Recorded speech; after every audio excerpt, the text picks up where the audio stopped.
Hey guys, hope you're doing well. Been a little while since we've done some notes, so I'm here. Hair's getting bigger each week. It's okay. So we're going to start here with our notes on ecology, and this will be a pretty good chunk today. And what we're going to be talking about today is sort of about ecology in general and ecosystems and how we organize the components of an ecosystem, how the parts interact. So we'll be talking about a bunch of those things. So we've already started learning about ecology when you did the wolves in Yellowstone experiment. Okay? And you learned there, when you did the activity, you learned that wolves were a keystone species. And that we start with that activity to help us sort of understand the overall idea of ecology. And that overall idea is that all of the parts of an ecosystem are interconnected. That the living components all affect one another. Predators affect prey, and prey affect predators, and herbivores affect producers, and so forth. Also, the non-living parts of the ecosystem, the soil, and the water, and the air, are also interconnected with the living things and the other non-living materials. And so you have this complex interaction between all these different parts of the environment, and the study of those parts, that's what ecology is. So I like this unit. This was my focus throughout all of my education in college and in graduate school. I was studying ecology. I was studying these interactions, the different living and non-living things in the ecosystem. I was using computer coding to model ecosystems and what sort of organisms there would be given certain conditions. So that's sort of this is the area that's my passion. So if I feel like I'm talking a lot, I apologize in advance. So ecology is a study of how organisms interact with each other and also, though, with the environment around them. So when we talk about ecology, we sort of can break the earth up into different components, different levels of organization. The largest of those is what we call the biosphere. The biosphere is basically all the parts of our planet that contain life. So the entire surface of the earth, including the oceans and the atmosphere. All of that is part of the earth's biosphere. Within the biosphere, we have split up the areas into what we call biomes. These are groups of ecosystems that have similar climates, have similar communities of living organisms, and you probably are familiar with some of these, like the tundra is a biome, or the tropical rainforest, or the grassland, or the desert. These are biomes. Okay. Within those biomes are individual ecosystems. Okay. Ecosystems can be very big, can be very small. You might have a smaller ecosystem like the Utica Marsh, or a large ecosystem like the entire Adirondack Forest. Okay, or Lake Michigan is an ecosystem.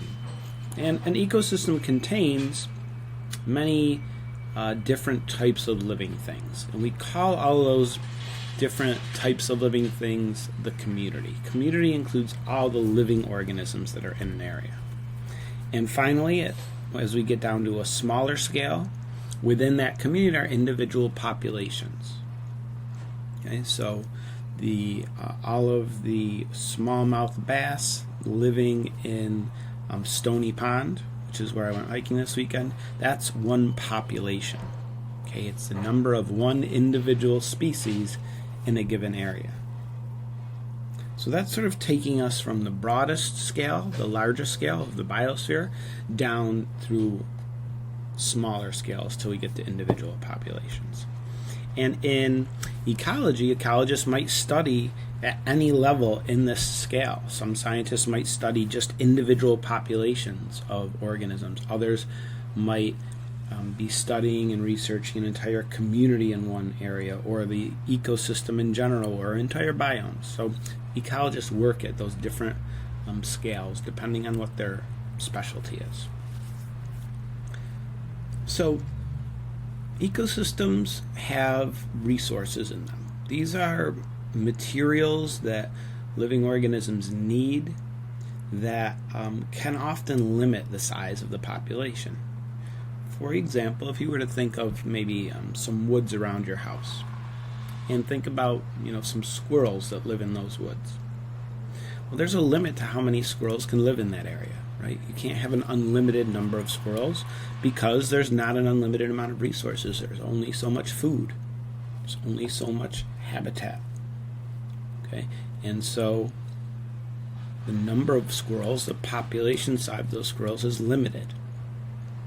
So we call those things that limit populations limiting factors.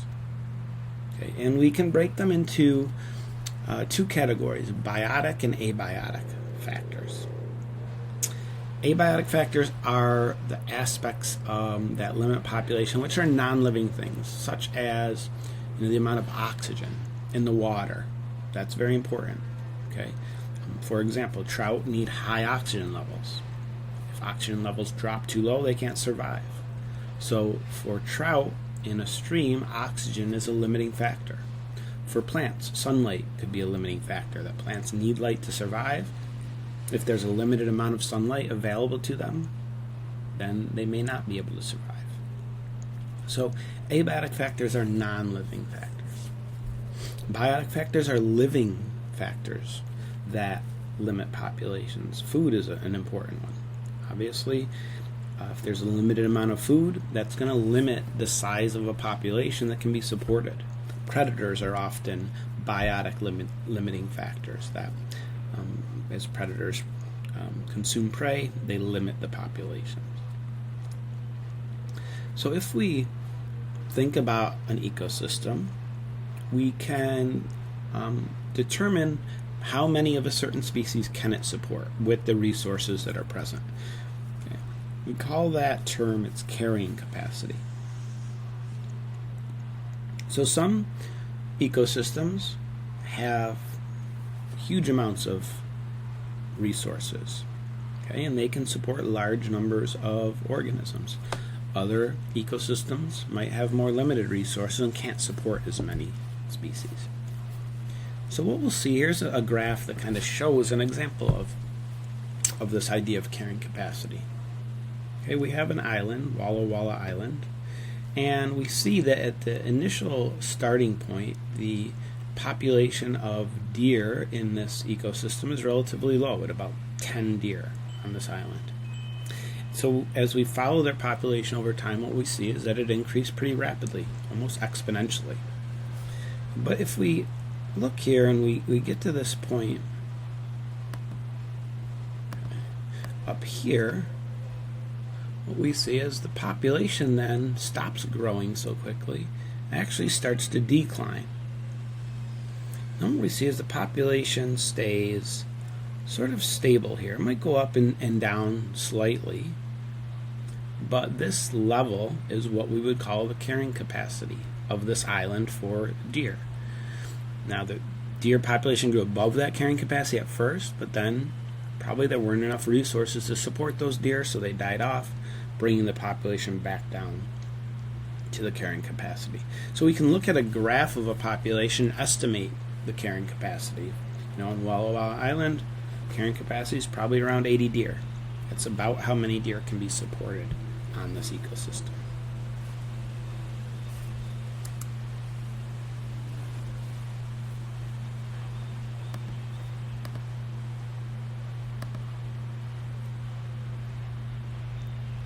So, different types of species have evolved sort of different adaptations to maintaining their population. Okay? And the term for these different adaptations for survival is, we call them R-selected species and K-selected species. Okay. K-selected species are species that sort of maintain a relatively large population around the carrying capacity of the ecosystem. Okay, and they stay at a relatively stable rate. So we see here we have a population size that's hovering right around the carrying capacity. The scientific symbol for carrying capacity is usually K. That's why they're called K-selected species. Sorry, I got a truck going by. Often we think of K-selected species as larger, longer living organisms that produce fewer offspring, but invest care in their offspring and resources in their offspring surviving. The other sort of extreme of species are R-selected species. R stands for the reproductive rate.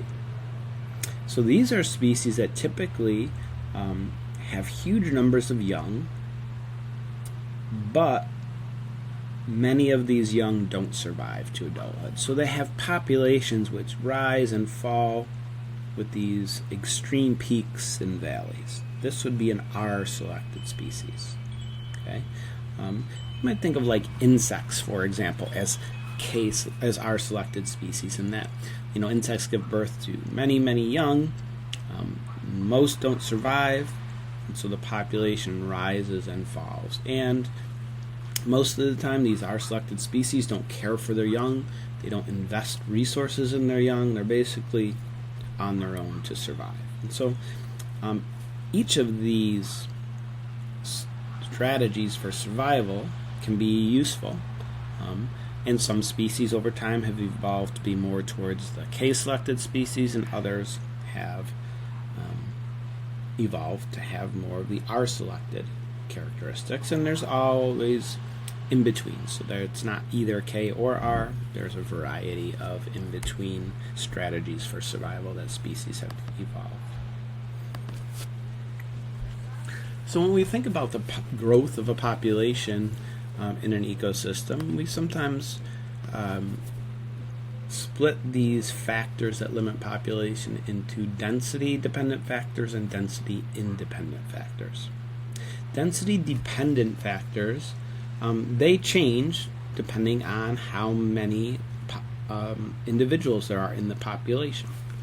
So these would certainly be things like the amount of food available, nutrients in the soil, light for plants. That there's competition for those. And so if you have a limited amount of food, how many deer there are is going to impact the population. But there are also density independent factors. These are factors that are not really related to the size of the population.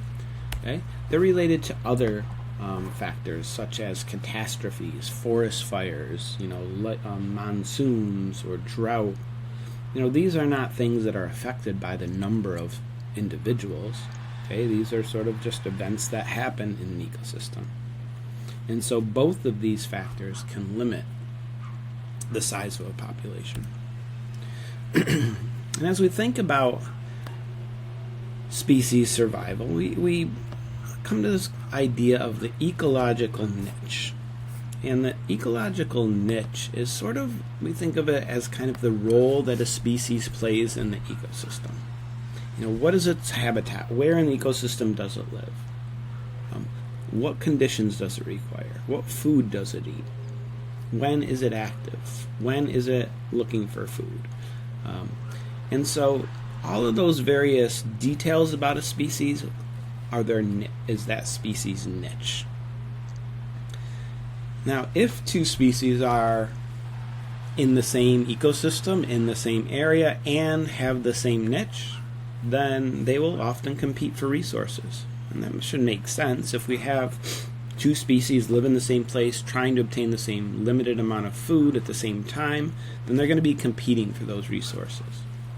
And often when you have that sort of competition, one species will outcompete the other and can overtake it, and the other species either might become extinct in that area, or it might have to alter its niche. And so sometimes species evolve to offset their niche with other species in the ecosystem. For example, these 3 types of warblers all eat from the same tree. However, the different types of warblers have adapted to live in different parts of the tree. And so they are not actually competing with each other. Even though they're eating the same foods from the same tree, they're not competing, because the Blackburnian warbler eats from the top parts of the tree, the bay-breasted in the middle, and the myrtle warbler in the bottom. And so we call this sometimes niche partitioning. And species often do this to avoid competition. Think back to 7th grade, we learned about ecology, and you learned this probably in elementary school, so I'll move pretty quickly. We have some categories of organisms that we talk about. Autotrophs, organisms that produce their own food through photosynthesis, also called producers, things like plants and algae and phytoplankton. And then we have heterotrophs, or consumers. They obtain food and energy by consuming other organisms. Some heterotrophs are herbivores. They eat only plants. Some are carnivores. They eat only animals. Some eat both. Call them omnivores. There are also species that are decomposers or saprophytes. They break down organic matter from dead organisms and decaying matter, waste products, and that's their source of nutrition. A food chain can show us how these different types of species interact with each other, how energy moves through the ecosystem. And as we trace the flow of energy through an ecosystem, it goes through different levels, which we call trophic levels. For example, here's a very simple food chain. A maple tree, which is eaten by a beetle, which is eaten by a frog, which is eaten by a snake. Okay, so we have 4 trophic levels.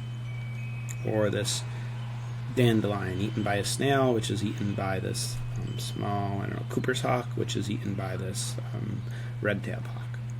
Again, we have 4 trophic levels here. Call these levels the producer is the first trophic level. The second trophic level would be an herbivore, also called a primary consumer, secondary consumer, tertiary consumer. We can have more than 3 or 4 levels. Here we have a deeper food web where we have the sun, algae are producers, which are eaten by small larvae, eaten by larger larvae, eaten by small fish, eaten by larger fish, which could be eaten by a person. So here we have many more steps along our food chain. If we interconnect these food chains, we can form them into what's a food web. It's basically several food chains in an ecosystem that are connected together. So here we have a food web. Food web is probably a more realistic depiction of the flow of energy in an ecosystem. Many things eat several prey. It's not just one thing eats another, which eats another. So this is more complex, more probably realistic. Okay? Again, we can still trace in this food web the different levels of consumers. We have primary consumers eating the plants and secondary consumers eating those primary consumers and so forth. Now, the other thing to keep in mind is in an ecosystem, energy only flows in one direction. Energy in an ecosystem is not recycled. It goes from one organism to another, and to another. Okay? But that energy does not get recycled. Ecosystems need a constant source of incoming energy to maintain them. And typically, that's the sun. The sun provides the energy, producers use it, and then that energy is transferred through the food web from one organism eating another. Predator-prey relationships are important in ecology, and we can look at how the numbers of predator and prey affect each other. Obviously, predators limit the prey population. More predators you have, the fewer prey they're going to be. But at the same time, prey limit the predator's population, because if you don't have a lot of prey, the ecosystem can't support a lot of predators. And so often what we see when we're studying predator-prey population changes, and this is a famous one, the hare and the lynx, is that as the predator and prey population, one goes up, okay, it triggers the other to go down, and then one goes down, and so forth. So here, for example, we have the hare, which is the prey. The dashed line is the lynx. Okay, so as the hare population rises, okay, it leads to more food available for the lynx. So here we see the lynx population rises, but then after the lynx rises, more Lynx are going to consume more hares. That causes the hare population to drop. But then again, a drop in that hare population leads to a drop in the lynx population. So you have these alternating cycles that are just slightly offset of predator and prey populations. Oscillating, we call that, over time. So the main source of energy in ecosystems, as we said, is the sun. Okay? And the sun provides the source of energy that everything else on the ecosystem relies on. That solar energy can be absorbed by producers, autotrophs. That energy is then transferred to animals when herbivores eat the plants, carnivores eat the herbivores, and so forth. So, when one organism consumes another, there's most of the energy that's consumed actually is burnt up by the predator. About 90% of it is used to keep the organism alive and generate body heat and search for more food, and all those things that keep the organism alive, they require energy. So typically when one organism eats another, only about 10% of the energy that was consumed can actually be incorporated into new tissue, into making the organism grow larger. And so what this means is that every time one organism eats another, about 90% of the energy is lost. Only 10% makes it to the next level. And so organisms that are high on the food chain, this lion pictured down here, okay, needs a very large area. Because it's a carnivore, it needs a large area to occupy, because it's going to take a lot of plants to support the prey that eats that the lion eats, and therefore energy decreases as we make our way up the food chain. We often show that with what's called an energy pyramid. Energy pyramid shows that the most biomass, we call it, in an ecosystem is found in the producers, and the least is in the top carnivores. Okay, so if we look at some examples here, we have some plants eaten by crickets, eaten by mice, eaten by snakes. So what you'll notice that each level we go up the food chain, here we have 10,000 joules of energy in the plants. Only about 1,000 actually make their way into the grasshopper's body tissue, and only about 10% of that energy makes it to the mouse, and so forth. So to support just this one snake, it's going to take, a fair number of mice, a ton of crickets, and a huge number of plants to provide enough energy that by the time it makes it to this tertiary consumer, there's still energy available.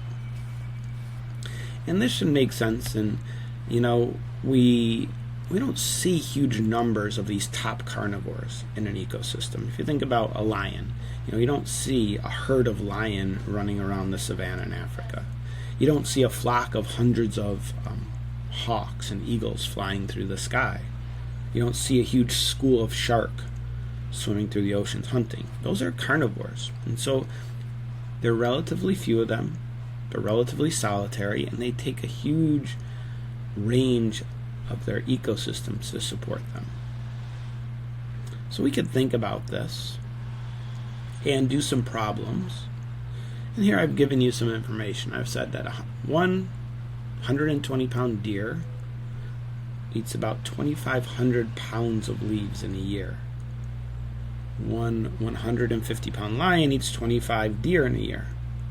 So you can sort of trace this back. So how many pounds of deer does it take to feed that lion in a year? Well, if we multiply our numbers out, 25 deer, okay, per lion, and each deer is 120 pounds, it takes about 3,000 pounds of deer to support that lion for the year.